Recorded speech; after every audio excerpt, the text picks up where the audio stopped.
This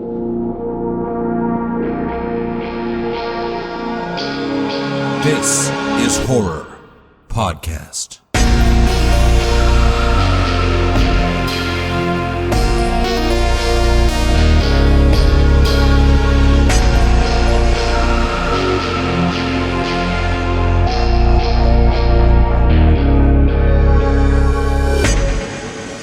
Welcome to This is Horror, a podcast for readers, writers, and creators. I'm Michael David Wilson, and every episode I chat to the world's best writers about writing, life lessons, creativity, and much more. Now today I am chatting to Jed Shepherd, the filmmaker and writer best known for Host and Dashcam. We talk about Jed's beginnings as a filmmaker and early life lessons, as well as diving deep into found footage horror. So, an awful lot to enjoy, but before we get to it, a quick advert break. From the host of This is Horror Podcast comes a dark thriller of obsession, paranoia, and voyeurism. After relocating to a small coastal town, Brian discovers a hole that gazes into his neighbor's bedroom. Every night she dances and he peeps. Same song, same time, same wild and mesmerizing dance. But soon Brian suspects he's not the only one watching, and she's not the only one being watched. They're watching is The Wicker Man meets Body Double with a splash of Suspiria. They're Watching by Michael David Wilson and Bob Pastorella is available from thisishorror.co.uk, Amazon, and wherever good books are sold. It was as if the video had unzipped my skin, slunk inside my tapered flesh, and become one with me. From the creator of This is Horror comes a new nightmare for the digital age, The Girl in the Video by Michael David Wilson.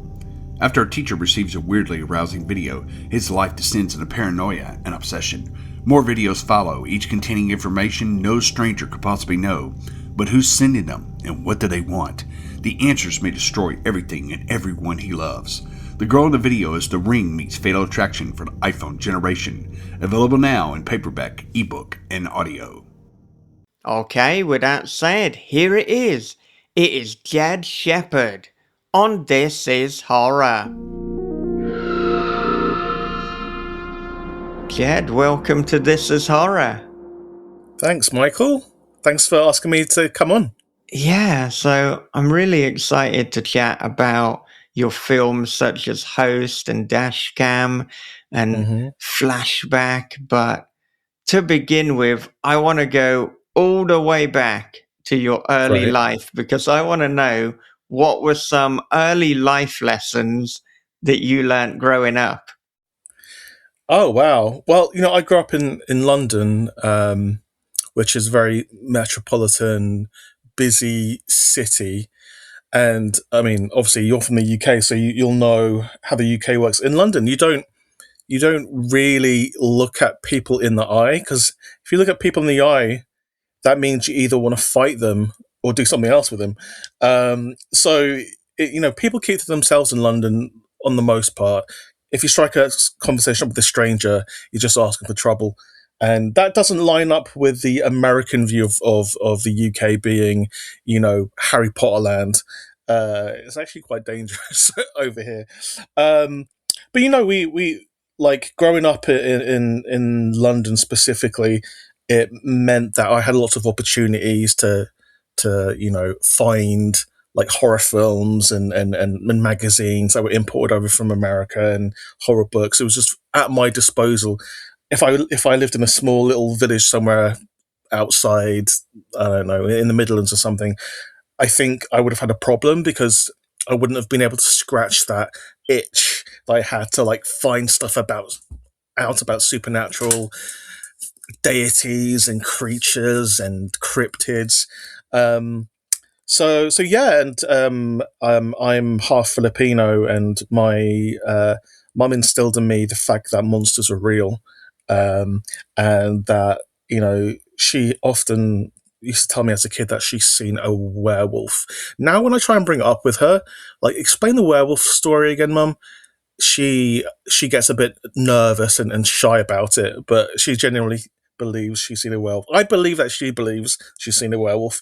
So just from a very early age being into monsters because I thought they were real because my mum told me they were, meant that I was doing research day and night about monsters and creatures, and which led me to horror movies, which led me to horror literature, and even I remember in school, like when people were learning the ABCs, I was going to the school library and reading Jekyll and Hyde and Dracula and things like that, the classics. So horror's always been in me. Yeah, well, I can certainly attest that living in London and being in London is the place for both horror and heavy metal, because it's funny that you picked the Midlands, because I actually grew up in the Midlands. I grew up in Worcestershire, and I know it well, actually. I know Worcester quite well. Oh, yeah? Well, I mean, specifically, my parents are living in Bewdley, which is near Kidderminster. The less we say about Kidderminster, the better, quite frankly. Very, very much so. Yeah. Yeah. But, I mean, just kind of post-university, like when it's like, well, I want to get into, these creative fields. It's like, well, get the fuck out of the Midlands to begin with, because you're not going to find a creative job there. I mean, Black Sabbath did, they have to get out and move to America to do creative stuff. But no, you're right. I was lucky. I'm very lucky that I was born in London, had the opportunities to do all the stuff, and again, to be exposed to other creative people too, in music and film and other stuff. Yeah, where about in London were you living, or are you living? I'm in South London, and I've lived all over the place in London, but I'm in Deptford, which is near Greenwich,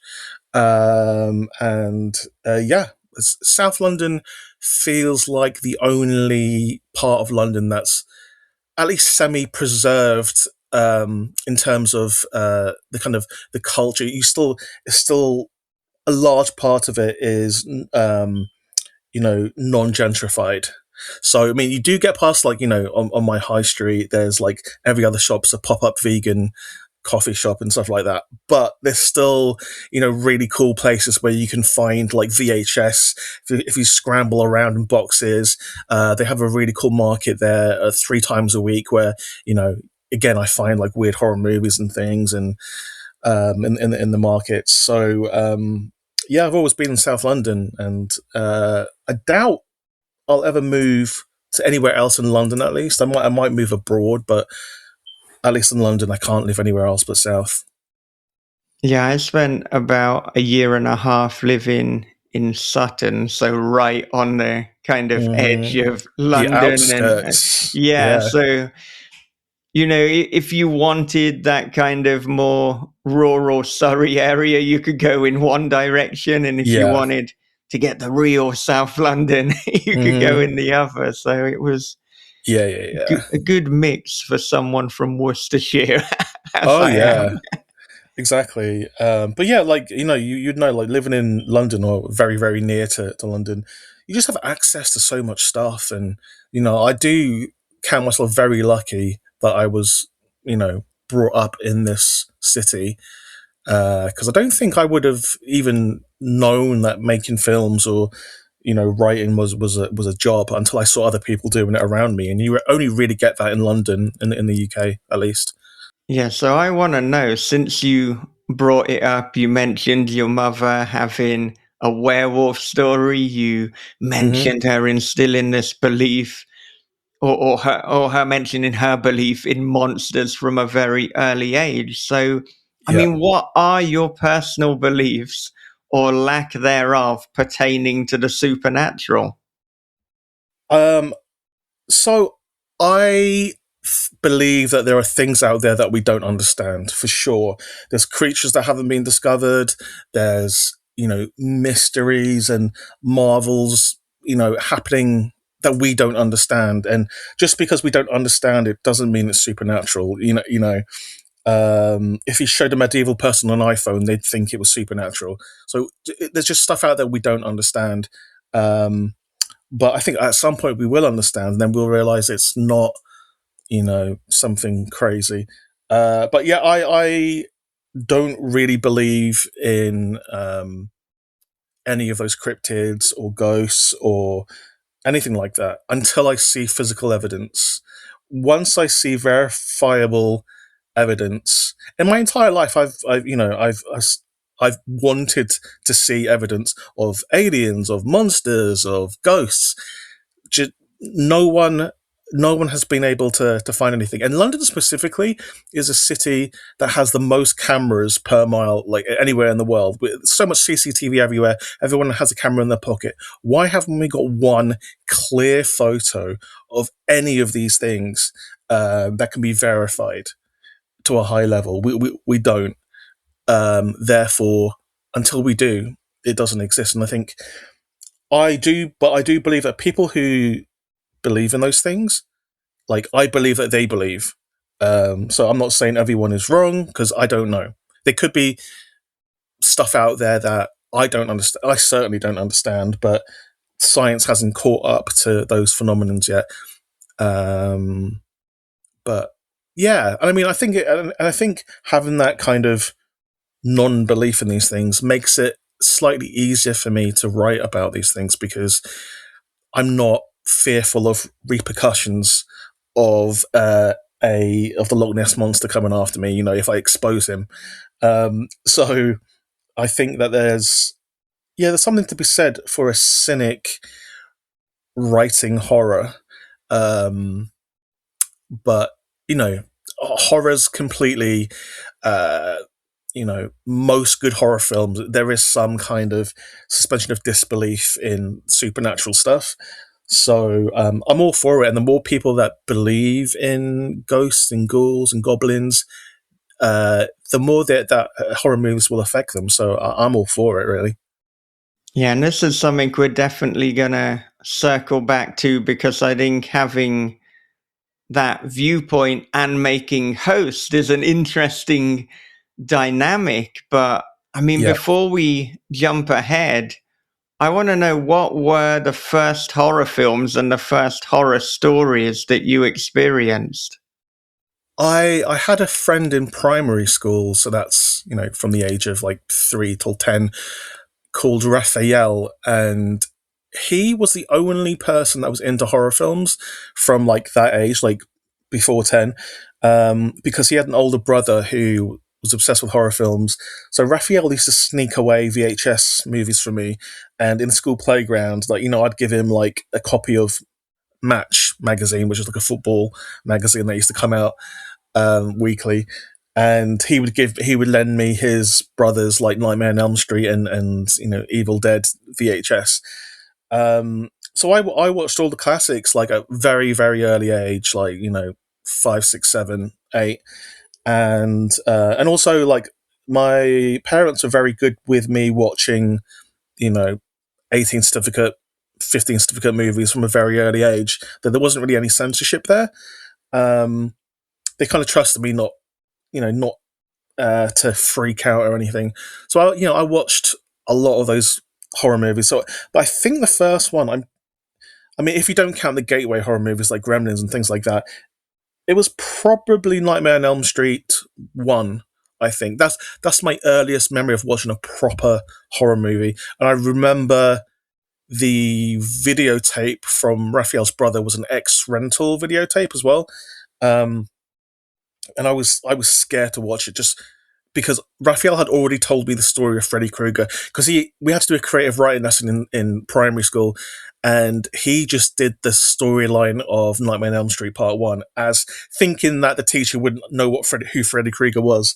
Obviously the teacher did, and Raphael got in trouble, but from that I kind of knew from a child's point of view who Freddy Krueger was. And kids in the playground talked about Freddy Krueger all the time. No one had seen the movie except for Raphael. So when I seen it, it was like such a formative movie for me, because it's one of the most perfect horror films of all time, and it was one of the first ones I watched. So there wasn't any possibility for me to not be a horror fan after watching that classic from a very early age. And I think after that, I want to say it was Evil Dead 2, like in that same kind of batch of like VHS films. So yeah, and Evil Dead, the Evil Dead franchise is extremely important to me, and Sam Raimi and all the work he's did made me believe that anyone can make movies, and if they have the will and a bunch of gullible friends who are willing to help. So yeah, the absolute classics. And it's interesting to bring up Evil Dead early doors, because I think there's quite a parallel between your work and particularly Evil Dead and Evil Dead 2, because there's an argument to be made that Evil Dead is in some senses one of the first found footage horror movies, and kind of Host and Evil Dead there's a kinship, and then just the absolute all-out madness of Evil Dead 2 and Dashcam, there's another parallel there. 100%. And so do you mean in Evil Dead, like the kind of like the forced perspective Right. of the going through the forest? Yeah, that is like point of view, like fan footage. Yeah. I didn't even think about that, but you are right. Dashcam is, very inspired by Evil Dead 2. And yeah, it is our Evil Dead 2 to host Evil Dead 1 for sure. And that was very intentional of us too. But I'm sure we'll get onto Host and Dashcam in a bit. Oh, but yeah. Evil Dead is extremely important. Not just it's a very obvious answer, and it's for a good reason. It's because a lot of filmmakers growing up watching Evil Dead, that is one of the movies that inspires them to get into movies, because it looks so much fun. And just watching Sam Raimi in interviews, like he inspires you to make stuff. I'm lucky enough to have met him and hung out with him, and he mentored me for on projects and stuff. So I got to have all that amazing advice like straight into my head specifically about the stuff that I'm doing. So and he has an amazing daughter called Emma as well, who's a filmmaker who I think is going to be as big as her dad. Like she's awesome, and she acts as well.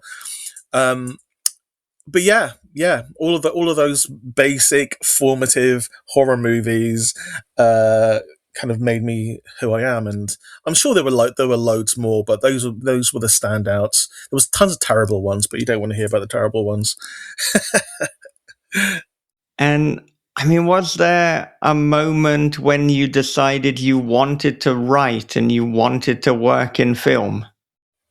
I mean, I've always been a writer. When I was 7, I actually had a short story published in an anthology book when I was 7 years old, and I submitted it to a competition. I won, and so I got into this book, and they asked me to design the front cover of the book as well. I'm a 7-year-old kid. I didn't really know what was going on, and it was a story that I did was about a dimension hopping guy who goes to all these different worlds, and one of the worlds is a vampire world. One of the worlds is like a world full of water and stuff. And I have no idea how I came up with it, but it was like my little first taste of horror, and like the first short story I wrote was published and went to school libraries like around the UK, and I was like, okay, cool, like that's interesting. And then I've always been decent at writing. I did an English literature degree, and I did music journalism and film journalism a little bit. So I was always in and around that kind of stuff.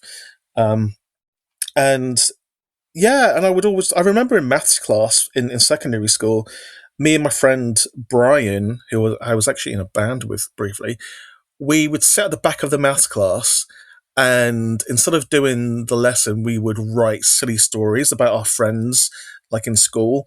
And they would always be kind of like parodies of existing movies, but we would just put our friends in and write, okay, we'd watch, say for example, Nightmare on Elm Street, but what we would do if we were in Nightmare on Elm Street, and we would, you know, use our friends and, you know, make fun of them and stuff. And I think that kind of thing kind of stayed with me, because every time I watched a horror movie, especially in my teenage years, I would think, oh, I would probably do that a little bit different, or that was really good, I need to remember that, or oh, this movie is terrible, but the central idea is really, really cool. So, all these things that swam around in my head, but in the UK, you're not told you can be a filmmaker. You have those school career days, and anything creative doesn't really come up. So I just didn't think it was a possibility. And then, being in London, you just see other people start to get into that. Make short films. I would go to like film festivals and see like friends of mine, people I know, like with short films and things like that. And I would always be like, wow, like how is this even possible? So yeah, that was it. I'm a decent writer. I know horror, and putting the two together just kind of makes sense. But I didn't know how much that would be kind of part of my life until a bit later. Talking about how in the UK you're never really encouraged to go into filmmaking or creative disciplines. It's reminded me of something that, I'd forgotten about, but I think when we were 13 or 14, we had to do work experience, and they're asking me, what do I want to do? So it's all sorts of What did you creative do? things. But, well, this is what I'm getting to. This is ridiculous, because I wanted, anything to do with writing, whether it was journalism, whether it was publishing. And as I said, I'm living in a small town in Worcestershire. So then, like, the career advisor person, he comes to me and he's like, look, we've had a look. We can't find anything that you want. So how about you just go and do some work experience at the Royal Mail and be a postman for a few weeks? It's like, that would be quite interesting. I wish so I did that. so I did. I mean, it didn't, as you can tell, it didn't mean that I then thought, right, well, my actual mission in life is to deliver mail now. But I mean, it was good in the sense that, like, I just met interesting people and had interesting conversations while we're going around in the van delivering posts. So it was an all right experience. Didn't help with my writing, apart from, just meeting people, which is kind of part of the game anyway. But yeah, if you want to do something creatively, you have to go and you have to seek out those opportunities. I mean, even if I think about my English literature and creative writing degree, it wasn't really what I learned during the course that was helpful. It was the connections that I made. It was learning to network. It was just, being surrounded by other people with interesting ideas. Yeah, exactly.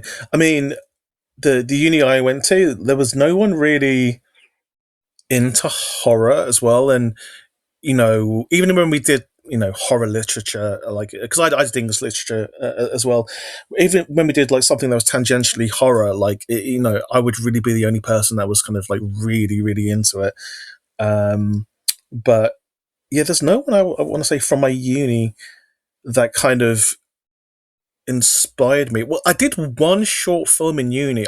Though I'm not an actor by any stretch of the imagination, but I remember on my friend's course, he was doing a short film, and he asked me to be involved. I was like, cool. Like, you want me to like hold the camera? Because I knew my way around the camera a little bit.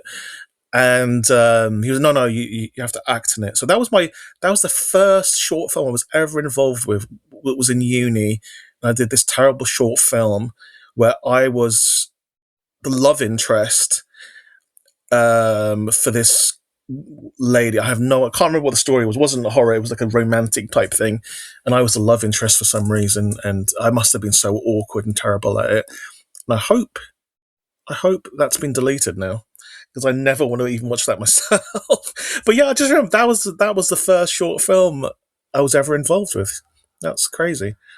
But yeah, like we said, there is no pathway to get into films, or no normal pathway as well. And And I almost think that the career advisors in school, they're almost doing people a favor saying, not mentioning films, because it is so hard to get films made. So hard. And the disappointment and rejection you get on a daily basis working in film is you need really tough skin. And I've seen it break people. I really have. So you really almost need to be delusional in your confidence that what you're doing is the right thing to do and the right path to take, because it is so incredibly difficult. I mean, it's not brain surgery or anything, but it's still very hard to get a single film made. It's very hard to get a short film made, never mind a feature film. But yeah, that's why when people manage to do it, they should be congratulated and praised, because it takes everything to make anything like that at the moment. Oh, yeah. And I mean, how did music factor into things? Because you mentioned you were in a band, you mentioned music journalism.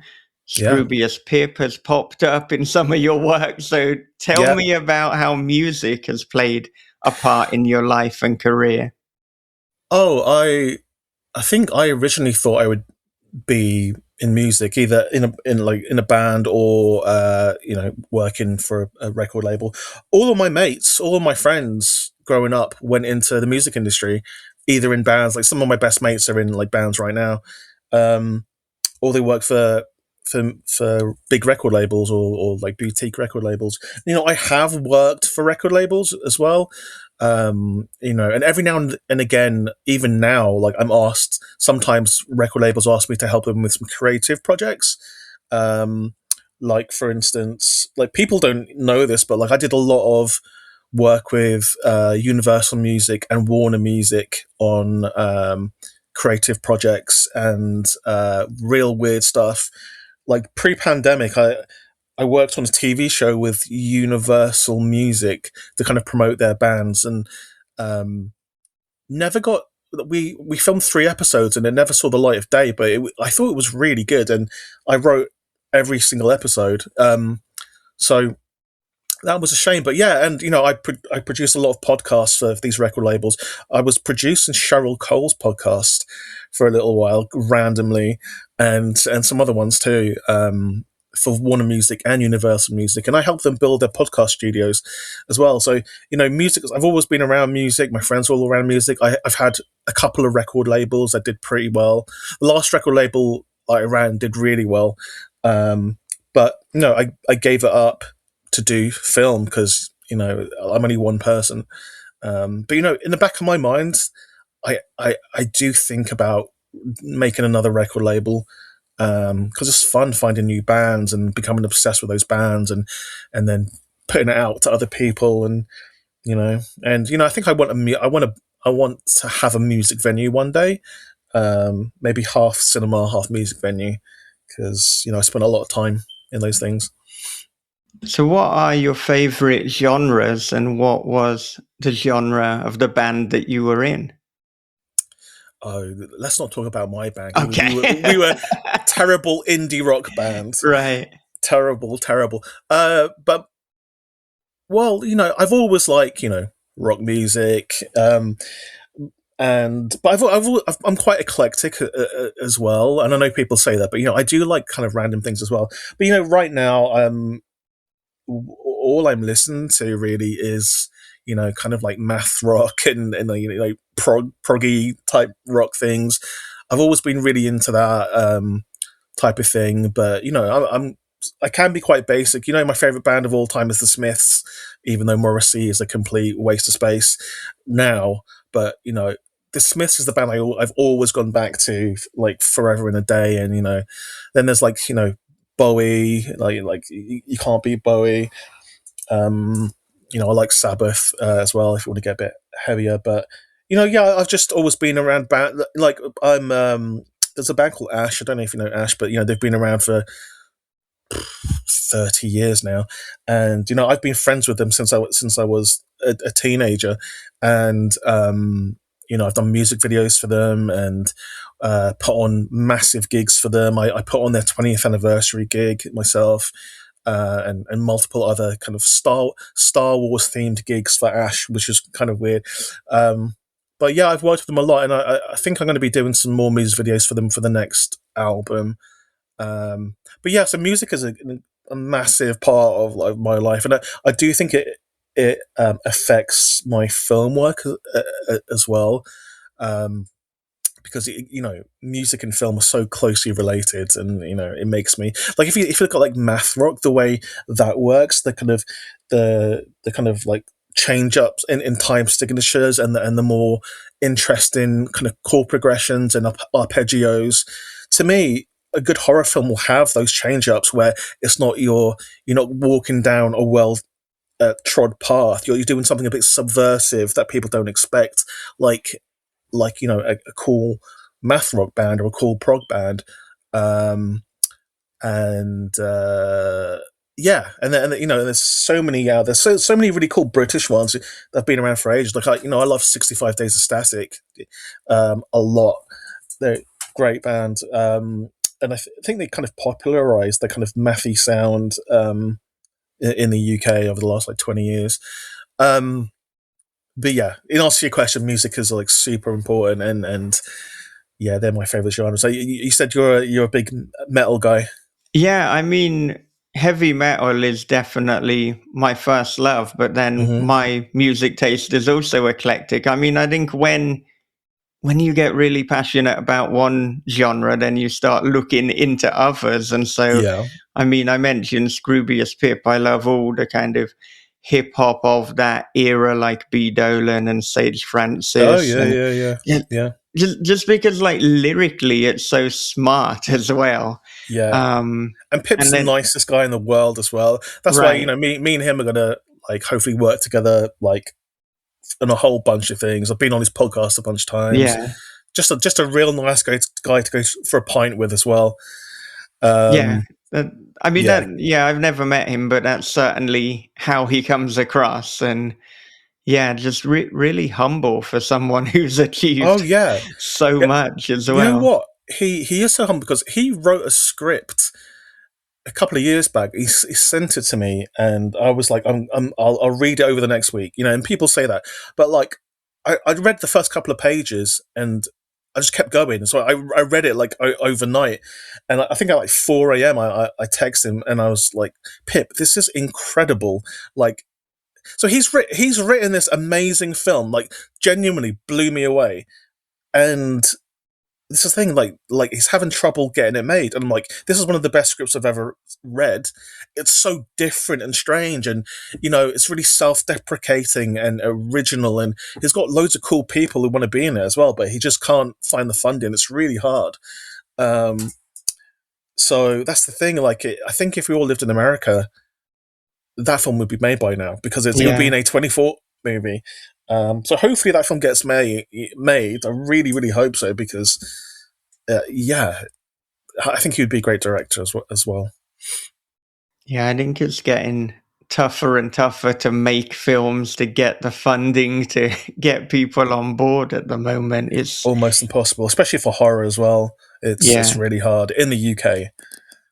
Is it a horror film then that Pip has written? No, I mean, there are horrific elements. I wouldn't say it's a horror film. I would say it is a drama, but a very unique meta drama. I don't want to spoil it in case the film is made. I'm sure it will be at some point. But like, the first half of the film is completely different from the second half of the film, and it just is so clever. I'm so impressed by it. So, I want to say, if anyone's listening to this that wants to fund a really cool original movie from the UK with loads of like top level stars as well who want to be in it, then hit me up. Yeah, I mean, that should be everyone who's in a position to do that. Imagine hearing that pitch and you're like, no, I'm not interested in that. Well, the problem with the UK is there's a lot of snobbery around horror in the UK, because we want to see ourselves, British people, we want to see ourselves as, holier than thou, and we're encouraged to watch like these prestige bodice rippers or big ensemble costume dramas, or alternatively these kitchen sink poverty porn movies where we can feel good about ourselves that we're not in the same predicament as a protagonist. But that's not fun. In the box office, at the box office, the films that make the most money and are seen the most and give people the most enjoyment are horror movies and action films. But we don't make them in this country, really. So it blows my mind that people who hold the purse strings in this country, and whose whole job it is to enrich the British film industry, are using public money to make films for niche audiences. They're not making movies that will be popular. They're not making movies that people will want to go and see. They make these overblown ensemble movies with the same people in it, and again and again and again, and on a topic that no one wants to watch, and no one does watch it. It does well at the London Film Festival. It does well, maybe at Cannes or whatever, but doesn't equal putting money back into the coffers of the British film industry. And that's the problem we've got now, because we are too snobby in this country to actually take a step back and say, what do actually people want to see in this country? What will give people the best escapism and the best entertainment? Maybe we should put our money towards that. But that will never happen in this country, because the people who hold the purse strings, who are at the top, do not want to see that. And do you know why? It's because they want to win awards. And historically, horror hasn't really won awards. So they only make movies that, for them, for their friends and for themselves, to win awards. So they can put it on their mantelpiece and say, look, I've done my job, and justify, getting paid. But, and it won't change until every single one of them is kicked out and replaced by people who actually want to help the British film industry.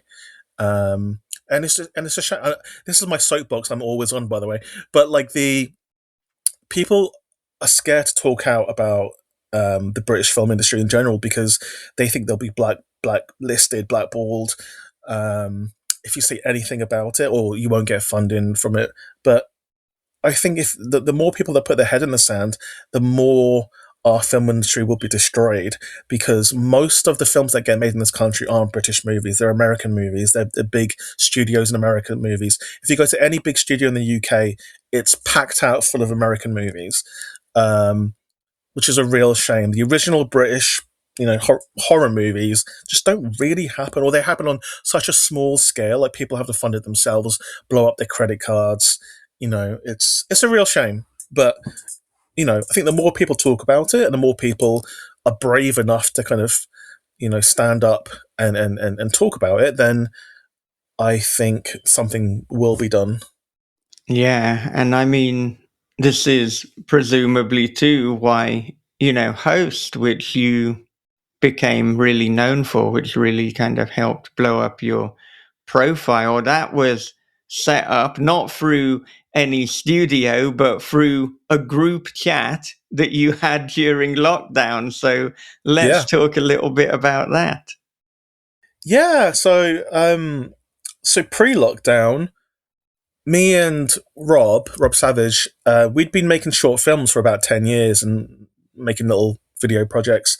And the short films have been going really well. Got into festivals, got into Sundance, London Film Festival, the big one. So we'd kind of done all that stuff. And but we made a short film called Salt, starring Alice Lowe and Bo Gadsden as her daughter.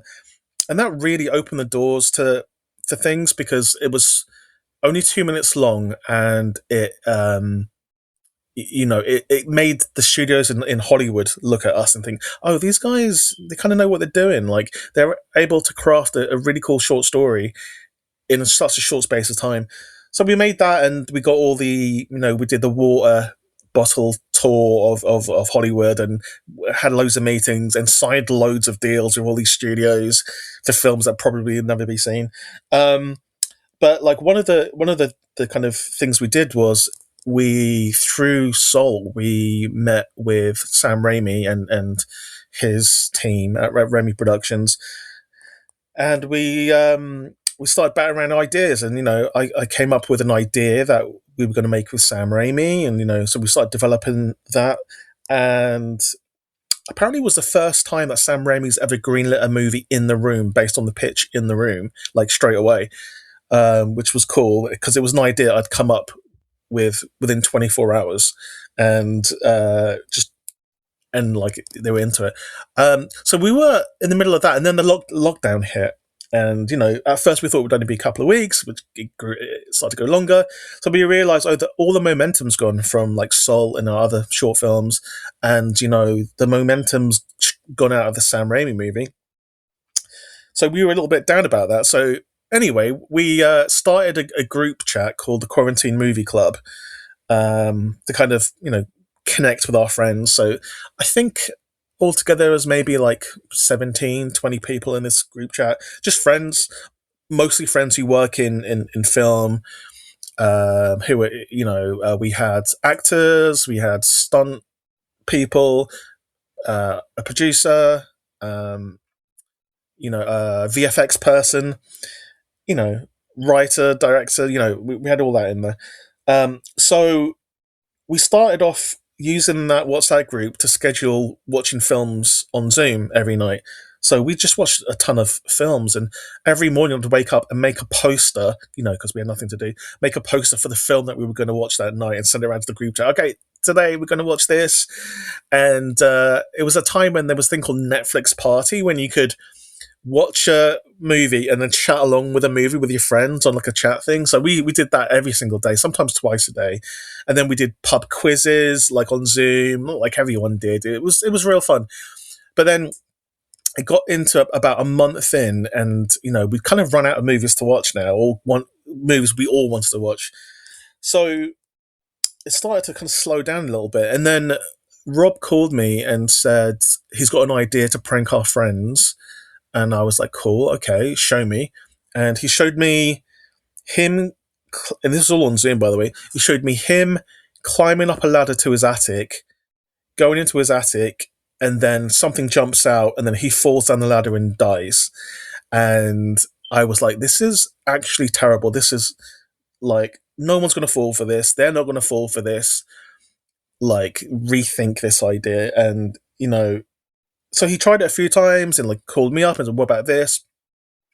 And it was starting to get better, but I was like, they're never going to believe it. So anyway, it was time to prank our friends. So we told our friends in the Quarantine Movie Club chat, okay, everyone jump on Zoom. And for some reason, there was one day that like no one was available. So I remember like I had to like call Gemma about 6 times. Say, Gem, you really should come onto Zoom. She was like, why? I was like, oh, no, like, we're going to talk about something. And she's like, I'm busy, and I'm just like, just as a favor, just 5 minutes, jump on Zoom. So she was like pissed off at me. And then everyone else, like, not everyone from our group chat went in that Zoom. But there were all the cast of Host were there, which is why they're in it. And a couple of other friends were there. And Kate Herron, who's the director of Loki and writing the new Sims movie, she was there as well. Obviously, she didn't make it into Host. But yeah, we did this prank, and just before everyone jumped on Zoom, I said to Rob, shall I record this? And he was like, yeah, okay. So like I pressed record, I think it was the first time I'd ever recorded something on Zoom. He did the prank, and they fell for it, hook, line, and sinker. And it was funny as hell, and so we, and we were like, cool, that's it. So I sent the footage, which was about 10 minutes long, to Rob, and he edited it into a 2-minute summary of it, basically, and put that on his social media, on Twitter. And within 24 hours, it had blown up, and it was on all these news sites, Lad Bible, all across the world, and it had 18 million views in 2 days. And we were like, what is going on? Because obviously we'd made short form content before, and this is like was zero budget, did it with our friends, did it on Zoom, and it was blown up more than anything we'd ever done. And then we started getting calls from studios and production companies, like, we saw your short film, okay, do you have the feature idea? And obviously to us, it wasn't a short film, it was a silly video. So and this is what I say to everyone: if someone asks you if you've got something, you say yes, and then work out the details later. So, Rob was asked, "Do you have a feature film idea?" And he's like, "Yeah, we've got one." Then he calls me in a panic. Okay, Jed, come up with, because how it works was I would always come up with the original idea for all of our shorts, for Host, Dashcam, and all that, and then bring it to Rob. So it was like, I can't think of a way we can make this into a feature film, but let me sleep in it. So, it was 4:00 in the morning, or I think it was like 4:35 in the morning, and I've still got the text, and that text is in a bunch of like horror books as well now. It's like almost like horror history. But I just texted him 2 words, and all it said was Zoom seance. And then I fell asleep, and then the next morning he was like, "Fuck, this is it, Zoom seance," and that's what we pitched around. We had all these meetings. All we said is, all we know is it's a Zoom seance. We're going to shoot it on Zoom, and we're going to use our friends. And we don't know how long it's going to be. We don't know how short it's going to be, but we want it to be made in lockdown and to come out before lockdown ends. And at the time, Boris Johnson had said that lockdown would end on August 1st. So we were like, it has to be out before August 1st. But that was, at the time, I think that was like 10 weeks away or 8 weeks away or something. So everyone who was very interested, but they wanted to make it after lockdown. But Shudder were the only people who were like, yeah, have the money, have this, and I mean, it was a tiny little bit of money. So it was no skin off their nose. They were just like, we haven't got any movies being made. We'll leave you alone. Just make the thing. And yeah, we were pretty much left alone to our own devices, So we made it. We put it out on July 30th or July 31st. And yeah, it blew up straight away. So it was insane. We couldn't believe it. It's incredible. And who would have thought that bloody Boris Johnson effectively gave you a deadline and made your life harder? But I love that you literally did it a day before his. Yeah, we only delivered it to Shudder, I think, on the 29th of July. So, like, we only, and that was the day that we had our cast and crew screen, which was a Zoom screen, of course, because we didn't know what we had, because it was chopping and changing. Like, in the day before that, I had to fix Emma's sound, because she had, for like a whole bunch of her filming, for some reason her mic corrupted and all the sound files were scattered all over the place. So genuinely, I had to spend 24 hours fixing the sound, because for some reason no one else wanted to do it. And Emma was my friend. I brought Emma to the group, so I felt responsible. So I spent 24 hours, like on the 27th or 28th of July, fixing Emma's sound, and it worked out. And we realized when we watched it the day before it dropped on Shudder, we were like, oh, this is kind of cool. Like, this is really interesting. Like, it's scarier than I thought. But all we wanted is something that we could point to show people, like, we were being creative in lockdown. We didn't know, the incredible roller coaster it would take us on. So I have a load of things that I have to ask you about now. So, I mean, please do. With that initial prank, you said that everyone fell for it, even though you had anticipated they wouldn't. So, yeah. How far did it go? What kind of reactions were you getting? And at what point did you reveal that Rob was in fact not dead? So the prank, again, it was, he would hear a noise upstairs in his attic, and so he'd climb up the ladder, and everyone was watching, and they were like, Rob, don't go up there, like, why are you going up there? And then he goes up, and he looks around, but he's moving his laptop so we could see. He's like, can you guys see anything? And then something jumps out, which was a carefully installed bit of Wreck, the film Wreck, like it was a seamless transition into Wreck, and then back to him falling down the ladder and on the floor, and it's perfectly placed so you'd see the camera placed on his head, and because he didn't move for ages, people were like, what's going on? And I remember Gemma's like, we should call an ambulance, but like Kate Herron was like, Rob, are you okay, Rob? And I had to keep going off camera because I was cracking up so much because I was like, this is silly. But they all fall for it, and they were like scared, and everyone was texting, is this real? Is this real? But that was really the genesis of that group dynamic you see in Host, like, and how we realized, oh, we can use our friends because they would work. Because if they're reacting to this like this, it would work. Or if even scarier things happened, then they were the protagonists. But then after a little while, after about 10 minutes of Rob lying down, then he got up but the reaction wasn't like, oh my god, that was amazing. They were just like, what the hell? Like, they were kind of pissed off.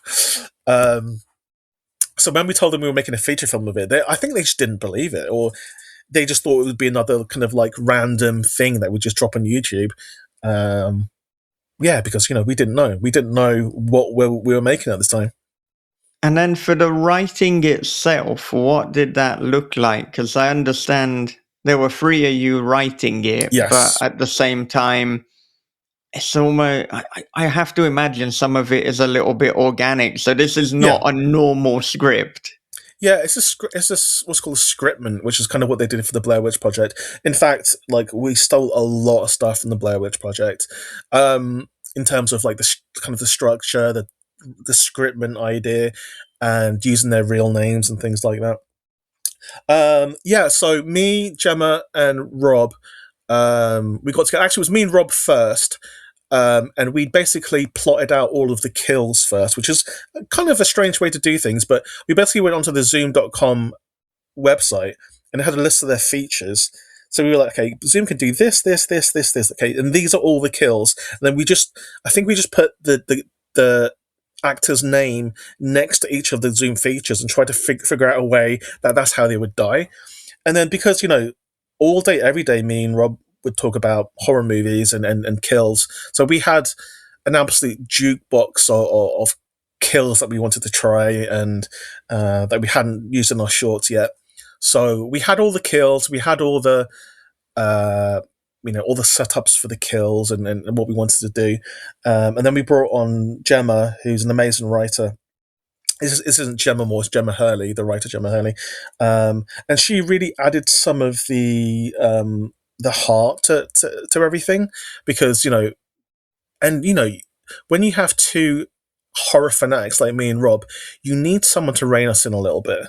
You need someone to be the referee a little bit. And she did that amazingly.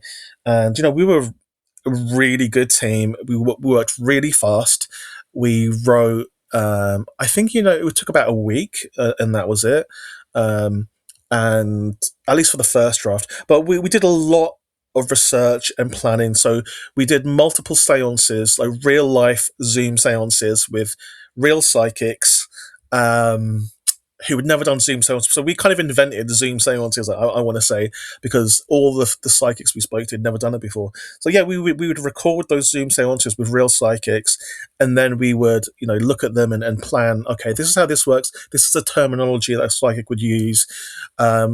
And then what we did is we did a test seance with the cast, and it really informed us of basically how to write it and how the group dynamics would work in a seance situation. Because originally we had Gemma and Hayley's characters swapped around. Like, Hayley was more the kind of mischievous one and Gemma was the more serious one, because that's kind of how we thought they were in our friendship group. But doing the real seance, we realized it was the other way around. Hayley was the more serious one, taking it seriously, and Gemma was the more playful one.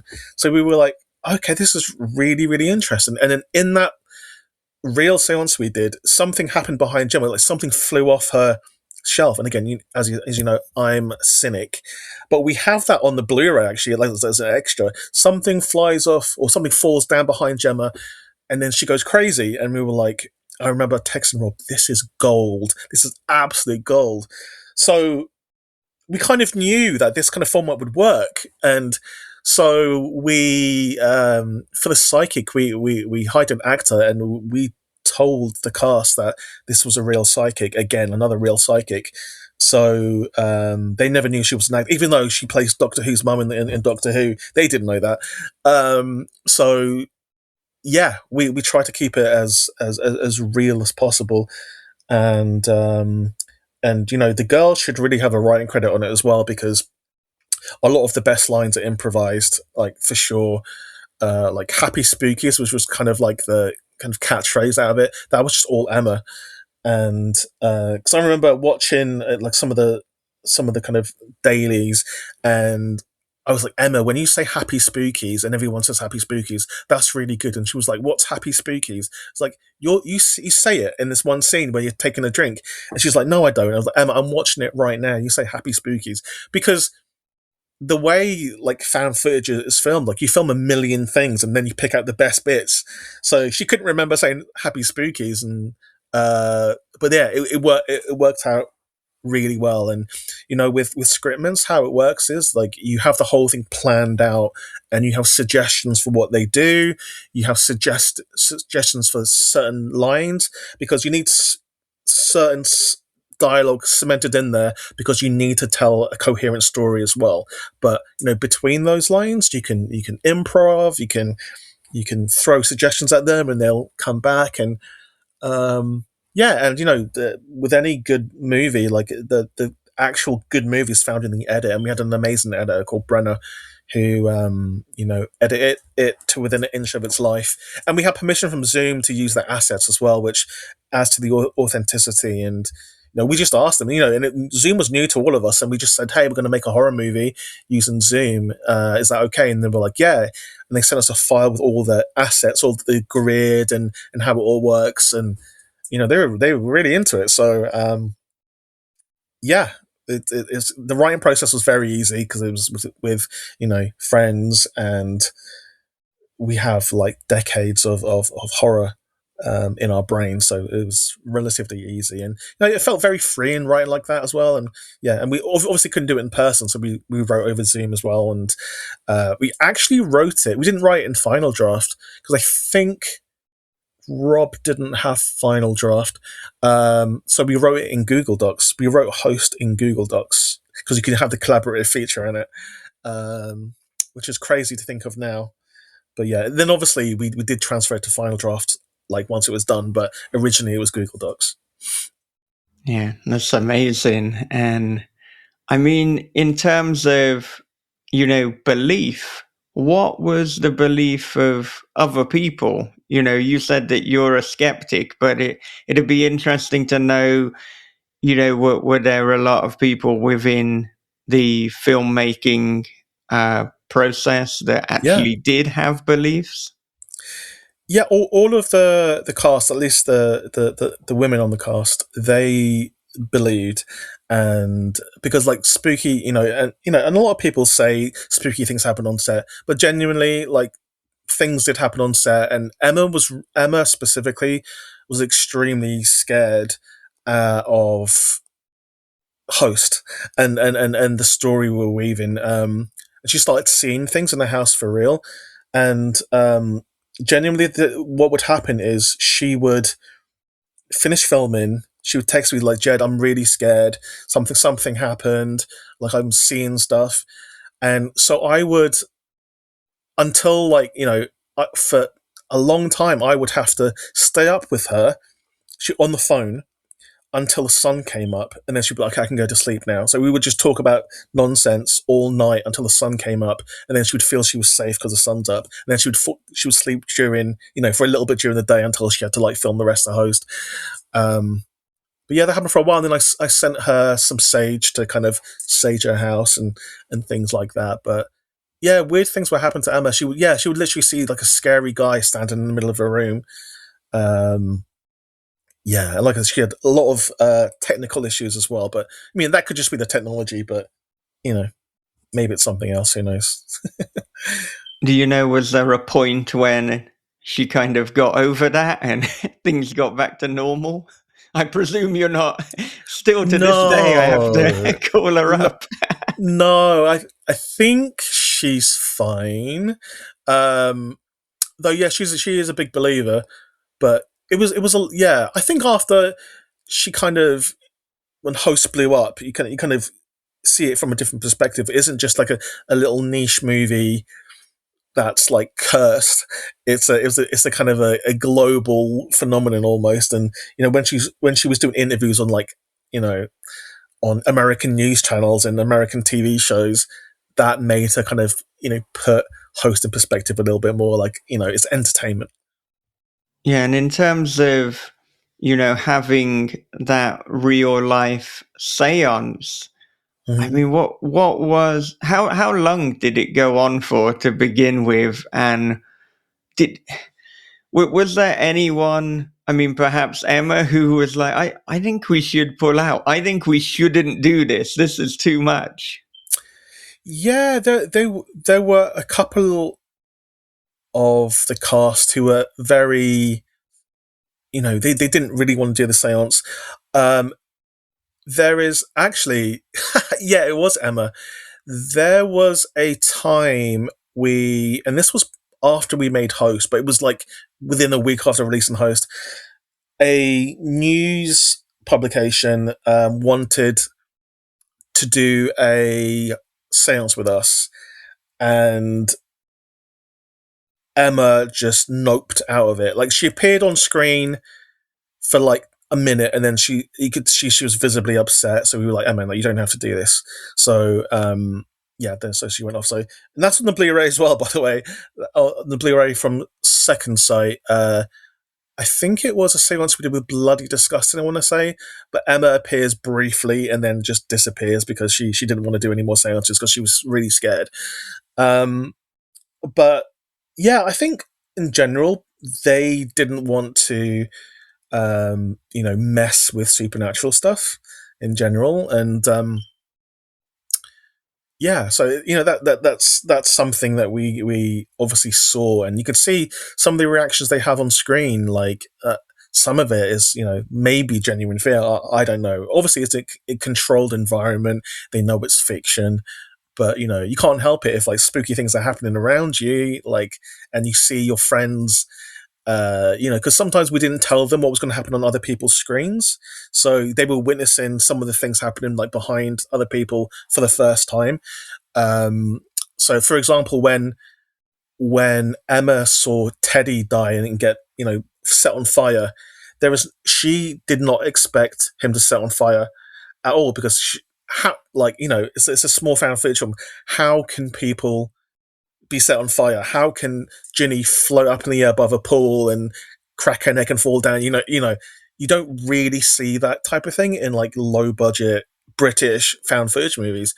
So because Emma was witnessing that for the first time as well, all that big long sequence. So her reaction in that is relatively real. Obviously she knows it's a film. Obviously, she had people in her ear, and she knows no one was dead, but seeing something for the first time, getting that genuine reaction is always really interesting. But there is a fine line in getting a genuine reaction and actually being Kubrickian, like, and using not using the actor's actual acting skill, like just using like the natural reactions. But I think we walk that line really well.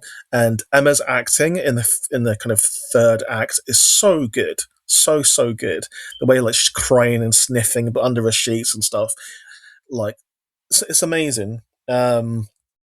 But we took them to horror school basically. We gave them all of the horror movies they need to watch in order to kind of get the vibe of what we're trying to do. Yeah, I was going to say, listening to you talk about it, there had to be a kind of fine line, I suppose, between, trying to get an authentic reaction, but equally wanting to kind of safeguard, wanting to make sure that you're not accidentally traumatizing. Yeah. And obviously they're smart, incredible actors as well. So we just had we had faith in them to be able to pull this off. And like I say, all of them should have had a writing credit. producing credits even, because they did a lot of the things themselves as well. All the stunts, they did a lot themselves. Makeup, sound, lighting, recording, uploading the audio and the video like afterwards as well. They did a lot of that themselves. Set dressing, like incredible. Like, so we couldn't have done it without them. Thank you so much for listening to Jed Shepherd on This Is Horror. Join me again next time for the second and final part of the conversation. But if you would like that and every other episode ahead of the crowd, please support us at patreon.com/thisishorror. As well as early bird access to each episode, you can submit questions to the interviewee and listen to occasional bonus episodes such as Story Unboxed, the horror podcast on the craft of writing. Now, I would also like to let you know that a limited Thunderstorm Books edition of my dark comedy Daddy's Boy is now available to pre-order from thunderstormbooks.com. It includes a load of bonuses such as brand new artwork from Ben Baldwin, a foreword from David Moody, an afterword called Grandad's Boy, and a Daddy's Boy glossary which is full of obscure references to minor celebrities and British terminology. For example, here are 2 entries. Enid Blyton, children's writer of books such as Noddy, The Famous Five, The Secret Seven, and 8 Naked Blokes and a Bird. One of these books may not actually exist. She was also rumoured to enjoy playing naked tennis. Second entry. Lunchbox, noun. A British humorous term for a man's genitals. Example, Ryan was wearing PVC trousers so tight you could see the silhouette of his entire lunchbox. It was like a banana firmly wrapped in a black bin liner. So, if that sounds good to you, head over to thunderstormbooks.com and pre-order the hardcover of Daddy's Boy today. Okay, before I wrap up, a quick advert break. It was as if the video had unzipped my skin, slunk inside my tapered flesh, and become one with me. From the creator of This Is Horror comes a new nightmare for the digital age, The Girl in the Video by Michael David Wilson. After a teacher receives a weirdly arousing video, his life descends into paranoia and obsession. More videos follow, each containing information no stranger could possibly know. But who's sending them, and what do they want? The answers may destroy everything and everyone he loves. The Girl in the Video is The Ring meets Fatal Attraction for the iPhone generation. Available now in paperback, ebook, and audio. From the host of This Is Horror podcast comes a dark thriller of obsession, paranoia, and voyeurism. After relocating to a small coastal town, Brian discovers a hole that gazes into his neighbor's bedroom. Every night she dances and he peeps. Same song, same time, same wild and mesmerizing dance. But soon Brian suspects he's not the only one watching, and she's not the only one being watched. They're watching is The Wicker Man meets Body Double with a splash of Suspiria. They're Watching by Michael David Wilson and Bob Pastorella is available from thisishorror.co.uk, Amazon, and wherever good books are sold. As always, I would like to end with a clip from a previous episode. And today's is taken from episode 655 with CJ Lead, in which she talks about writing and publishing Mayfly. I sold Maeve 2 years before it came out, and I wrote it, obviously before that. So I wrote it starting in October 2020.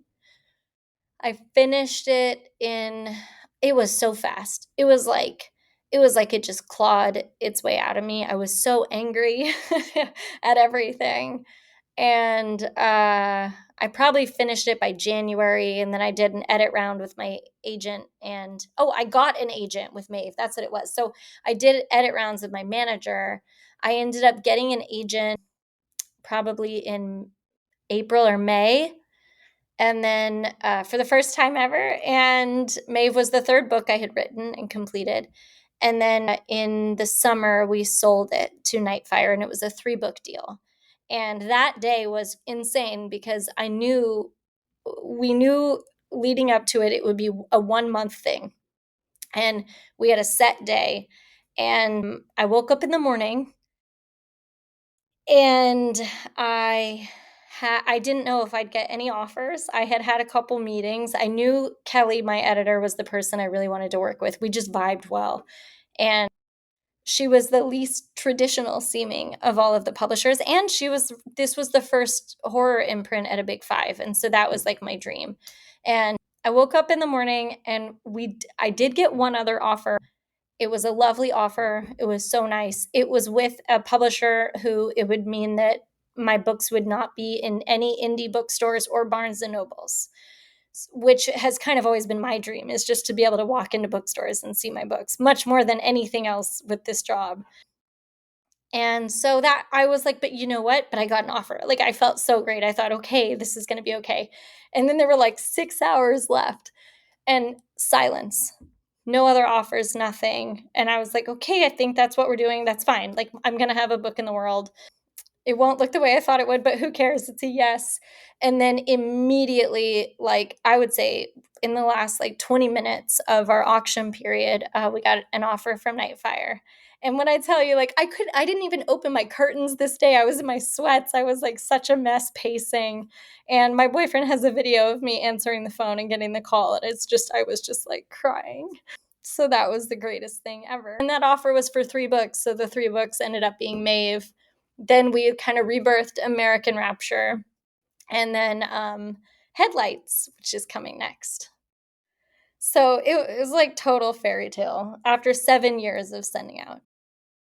And if you want to listen to the full episode with CJ, you can listen to episode 655 of This Is Horror podcast. Or if you want the video version, it is available on YouTube. youtube.com/@This Is Horror podcast. And if you would like other inspirational clips from past episodes, please do follow us on TikTok and Instagram at This Is Horror Podcast. Well, okay, that does it for another episode of This Is Horror. So until next time, for the final part with Jed Shepherd, take care of yourselves, be good to one another, read horror, keep on writing, and have a great, great day.